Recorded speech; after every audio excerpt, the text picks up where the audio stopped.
November 13, 2017.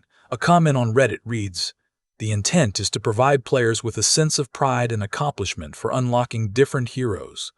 It is downvoted 683,000 times, a Guinness World Record. The second most downvoted comment in Reddit history has under 89,000 downvotes. Welcome to the final save. This is the autopsy of a game that promised to fix its predecessor's mistakes, then spent its first week of life under a spotlight that burned through its creators. Star Wars Battlefront II, a $60 game requiring either 4,598 hours of play or $2,100 in microtransactions to fully unlock. A game that got Disney on the phone hours before launch day. A game that forced a global reckoning over gambling in video games. May 6, 2013. Disney acquires Lucasfilm for $4.05 billion. LucasArts is shuttered within days. Star Wars 1313 and other projects are canceled. 1 month later, Disney signs a 10-year exclusive licensing deal with Electronic Arts. EA has the Star Wars franchise to itself until 2023. November 17, 2015. Star Wars Battlefront launches. It sells roughly 14 million copies, but players and critics attack it as shallow. Its $50 season pass locks maps, modes, and splinters the player base. The negative word of mouth on the season pass model creates the political conditions for the sequel. April 15, 2017. Star Wars Celebration, Orlando. Battlefront 2 is officially announced. Creative director Bernd Deemer of DICE confirms on stage, no season pass. All post-launch content, maps, modes, heroes will be free. The crowd cheers. EA frames this as the corrective to 2015. June 10, 2017. E3. Battlefront 2 gameplay trailer released. EA Play event shows first multiplayer footage, Galactic Assault on Naboo. The single-player campaign is emphasized. The new star card system is introduced, but its monetization mechanics are not yet fully disclosed. October 6, 2017. Open Beta. EA opens a public beta on PC, Xbox One, and PS4. Players test Galactic Assault, Strike Mode, and the star card system. Concern about loot boxes begins circulating. Star cards are tiered upgrades that affect gameplay. They drop from purchasable crates. The beta ends early on October 9 but is extended to October 11 due to player volume. November 9, 2017. EA Origin Access Early Access. Players with EA Access and Origin Access memberships gain 10 hours of early play. They begin calculating credit costs to unlock heroes. Luke Skywalker and Darth Vader each cost 60,000 credits. Players estimate it takes roughly 40 hours of play to earn each one.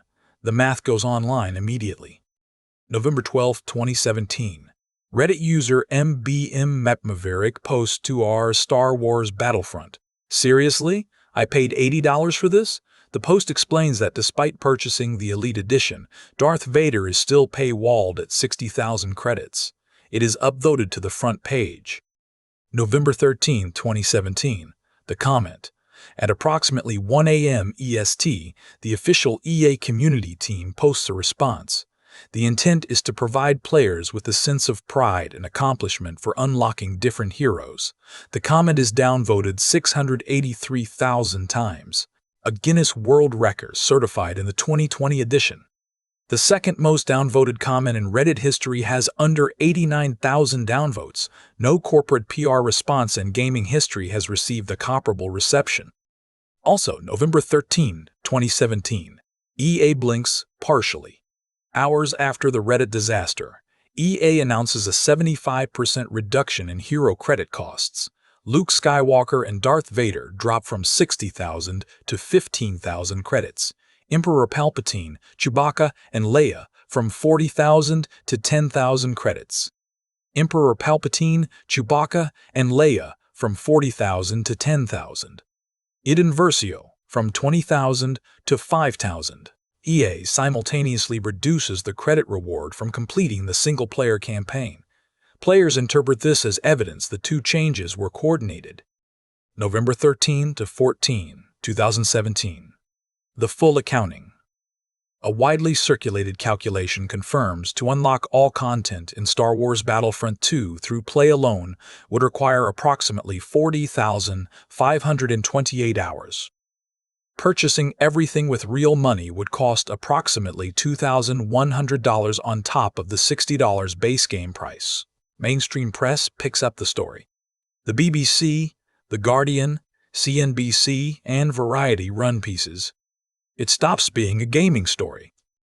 November 14 to 16, 2017. Legislators enter. Hawaii State Representative Chris Lee records a video calling the game a Star Wars-themed online casino designed to lure kids into spending money. It's a trap. He announces he is drafting legislation to bar minors from purchasing games with randomized reward systems. Washington State begins similar hearings. U.S. Senator Maggie Hassan sends a letter to the ESRB asking them to re-examine loot boxes. The ESRB declines, saying it does not consider loot boxes to be gambling. November 16 to 17, 2017. Disney calls. According to reporting by the Wall Street Journal, Disney's head of consumer products and interactive media, Jimmy Pitaro, contacts EA management directly. Pitaro conveys that Disney executives are upset at how the controversy is reflecting on Star Wars, weeks before The Last Jedi opens on December 15. Hours after that phone call, and hours before the game's official global launch, EA announces that all microtransactions are being temporarily removed from Star Wars Battlefront II. Crystals, the premium currency, are disabled. November 17 to 2017. Launch day. Star Wars Battlefront II launches worldwide with no functioning microtransaction system. EA stock closes down 2.5% on launch day, from $111.60 to $108.80. In the UK, first-week physical sales are 61% below those of the 2015 predecessor. The game does not finish first in the UK charts that week, losing to Call of Duty: World War II. Late November 2017. Stock damage. EA's stock falls 8.5% for the month of November. Approximately $3.1 billion in shareholder value is wiped out. Competitor Take-Two's shares rise 5% during the same period. Analysts at Bank of America Merrill Lynch cut their EA price target. November-December 2017. Regulatory cascade. Belgium's Gaming Commission opens a formal investigation into Battlefront II and other titles with loot box systems.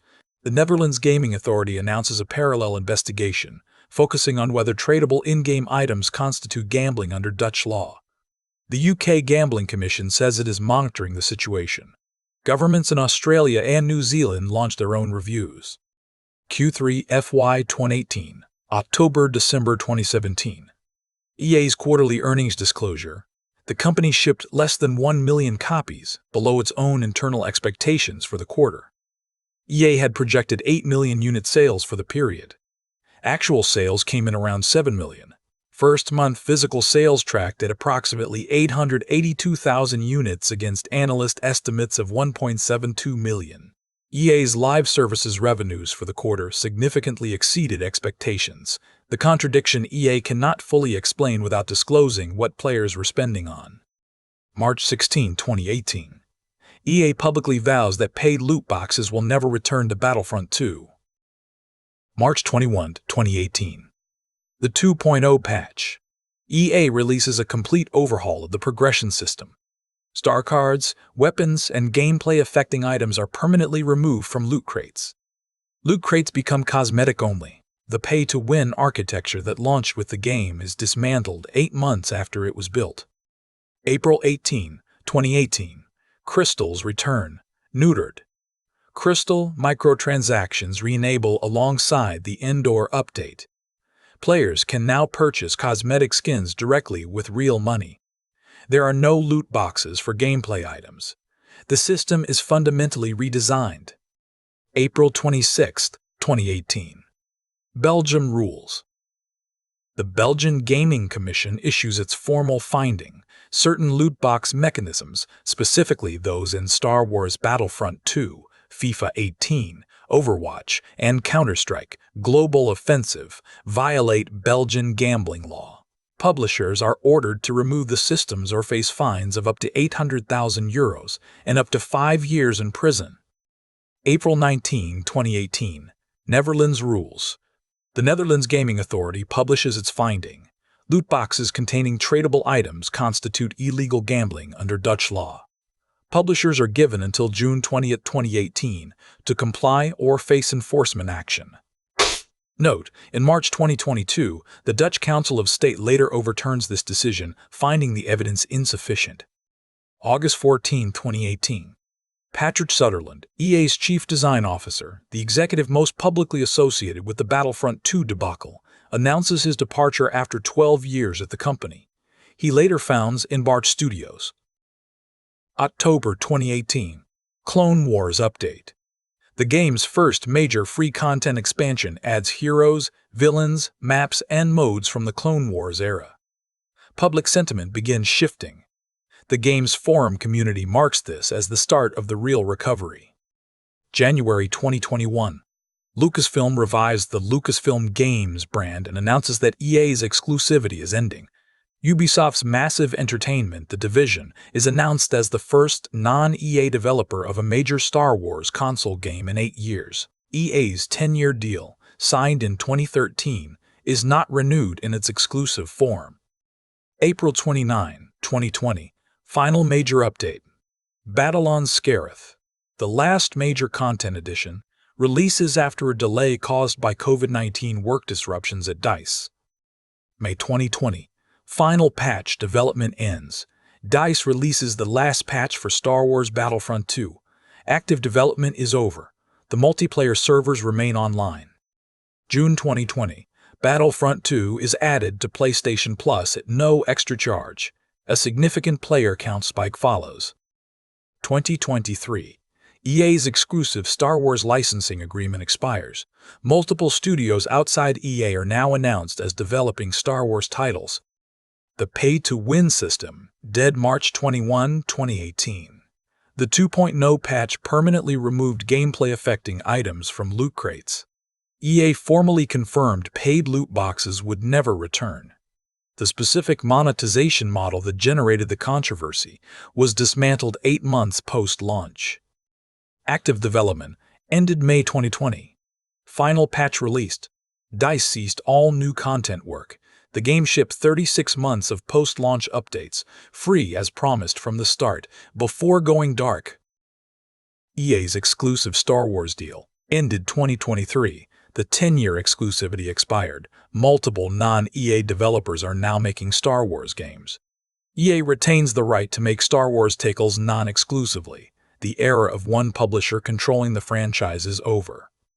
Servers online as of June 2026. No shutdown announced. The multiplayer is still playable, 6 years after the last new content dropped. The true death certificate is not a server shutdown. It is the March 2018 patch, the moment EA conceded that the model it launched with was legally, reputationally, and commercially untenable. What did it cost? A stock decline that erased $3.1 billion in shareholder value. A Guinness World Record for public contempt. A regulatory cascade that reshaped the legal boundaries of gaming. A decade of exclusivity lost. A franchise that once belonged to one company now shared with many. The game itself remains, its servers are alive, its players are still there, but the model that defined it, the one that promised to fix the past, then broke the future, is dead. If you have a game that didn't make it, tell us in the comments.